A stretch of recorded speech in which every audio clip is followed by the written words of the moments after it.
I'm really starting to appreciate just how accessible everything is nowadays. For the past 2 years, we had gone through a pandemic, and it's made things very difficult to process when it comes to recreational activities and other activities going on, external stuff, because we were all at home quarantining from 2020 up until 2021-ish, late 2021, I guess you could say. And so nowadays, with 2022 up and running, it's August already, so we're kind of in the second half of the year. We have ourselves a whole bunch of hockey to be played, not just in the NHL, but in our own recreational leagues, in other charity events, etc., etc. We made a video just a few days ago talking about the Beauty League, which is the recreational charity hockey tournament that goes on in the Minnesota area. And that video was kind of going over Brock Besser, Canucks forward, who is not really doing all too well point production-wise. But elsewhere in North America, we do have ourselves some other hockey tournaments that are going on, just like this one, the LSHL, which, according to their Instagram page, is the Living Sisu Hockey League. This is a weekly men and women 3-on-3 summer pro league between players from the NHL, the AHL, the PWHPA, the PHF, the NCAA, and the U Sports as well.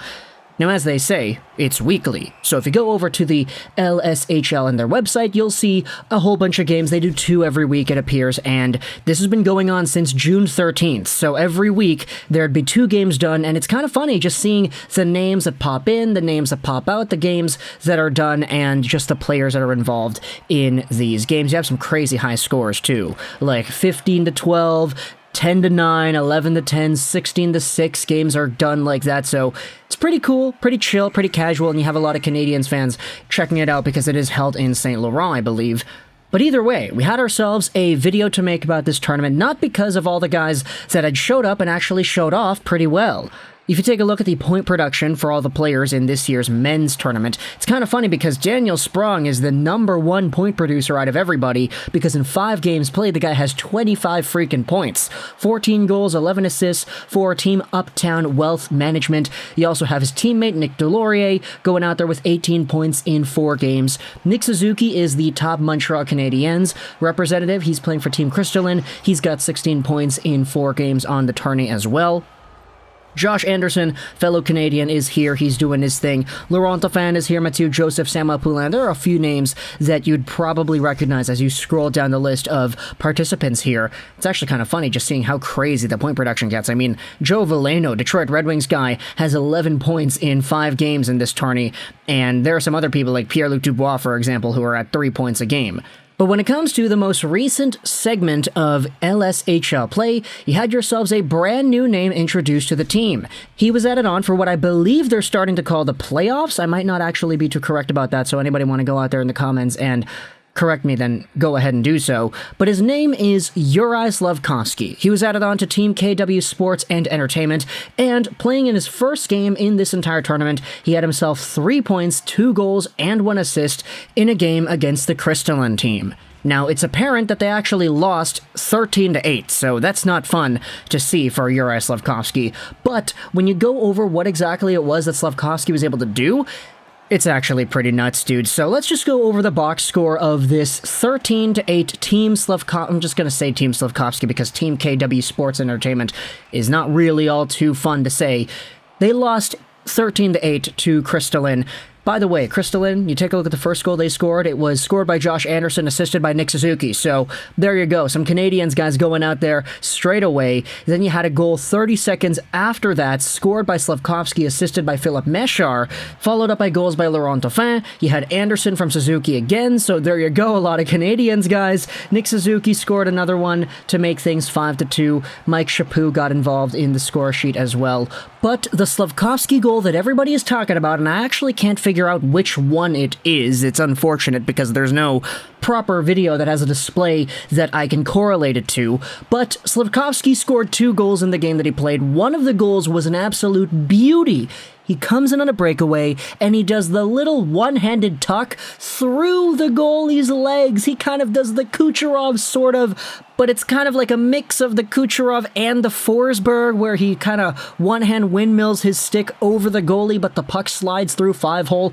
An absolutely crazy goal right there, and a lot of people were circulating the tweet, or the video tweet online, saying, hey, look at this Slafkovsky dude, man. He's a big dude, but he's got hands of silk. How many big power forward-like players can go out there and score such a crazy finesse type of goal by one hand backhanding it through the wickets of the goalie's legs?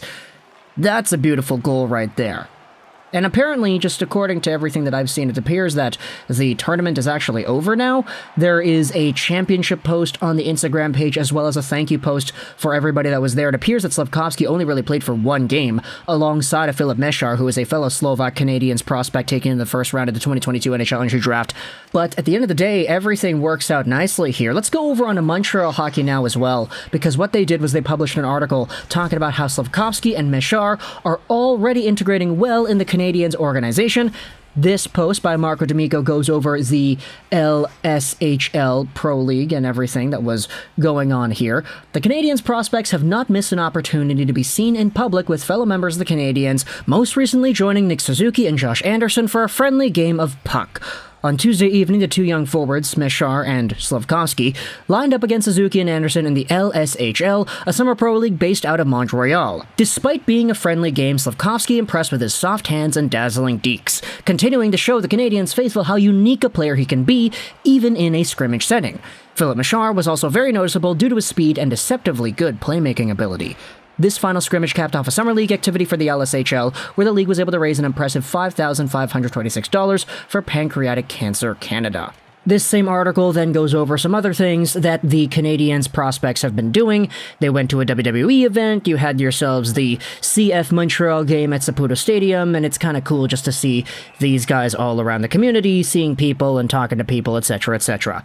So at the end of the day, Juraj Slafkovsky, he's doing a lot to go out there and really encapsulate himself within the Canadiens fan base and I was about to say media, but it's not really media, right? He's not really doing any interviews. He's just kind of being there. Fans are seeing him, taking pictures with him, etc., and that's cool. But I think it's a pretty good first step when it comes to just assimilating yourself into the Montreal culture and just being around the people, you know? Like, the guy's 18 years old, and he's probably going to be sticking around here for a while, and what better way to go out there and start things fresh by attending the local hockey tournaments, just looking at the events, checking out the arenas, WWE, soccer, or I guess football, I guess you could say instead, and just preparing for training camp that way, being accustomed to your brand new home. With the Montreal Canadiens rookie camp set to start in a couple of weeks, the two young Slovaks will continue to work hard and prepare for camp in an attempt to impress the Habs management team. However, one could easily see that they've already won the admiration and respect of Canadiens fans this summer with their energy and desire to immerse themselves within the city's rich cultural initiatives. And I like that a lot. So go out there in the comments, talk to me all your thoughts about Filip Mesar and Juraj Slafkovsky. Of course, we're only really highlighting Slafkovsky in this video because of the really nice goal that he scored. I mean, a one-handed tuck through the legs. That is beautiful right there. I absolutely want to see him pull that off in a game, man. Give this guy a shootout opportunity. Give this guy a penalty shot. Give this guy a breakaway or two. 82 games, and I want to see him do something as ambitious as that. You know, Elias Pettersson did a Forsberg move in his rookie season in a shootout against Mackenzie Blackwood. I want to see Juraj Slafkovsky display that same level of swagger, initiative, and boldness in his rookie year, because I think he actually would be able to. Talk in the comments all your thoughts about Slafkovsky, the LSHL, Filip Mesar, the involvement of these prospects in the community, as well as your thoughts on all the other things that have gone on in the city. I mean, just referring back to the LSHL, we already talked about a few other players that had suited up in this tournament and produced a lot of points, but I hope you enjoyed this video, and bye.